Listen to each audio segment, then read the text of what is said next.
gen la. Oh, gen la ti baz. Pose, tata tout an ete men. Oh, konnen men. Son si chak men, sa ka bay la. Pose. Baton do moun, non la de matin. Mwen pose disman la mati se disman. Ki se disman se fe la, ou gen moun moui. Moun ki se disman. Le fini de pou moun moui. De pou moun moui tou la pou nyan, beman tem man wafe pou nou. Wate yi fay sa? Ba yi pi bon kon sa tou, sen vey la pou man kem fet. Yaman e kanten, sou basen an gwa la. De diskisyon mwen ba jan pa maden men nou. Jan oui? Jan da moun fam sa oui? E pa jan sa ou din nou?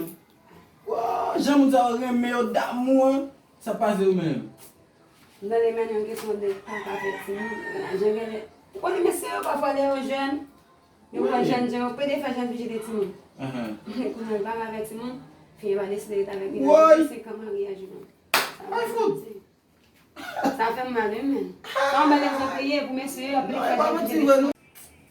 Vraiment fèm mal. Mese men, jen moun sa yo da moun ou di men, divos tou yi. Diskisyon la. Te chaje men. Goumen tou yi? Non, mwen se pa goumen, pa de diskisyon la. Ay foud, wè.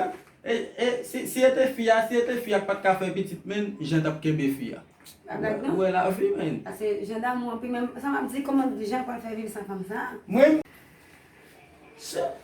tout bagay za yo men. La fèm mal mwen.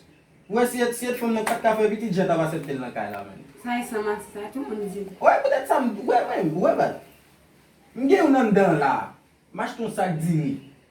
Wè de mouta wè sak diri a ta fini, mwen se pa bon moun pitit, ou bien, mpata wè 20 gap moute, map tout fout li biyo nan kay mwen.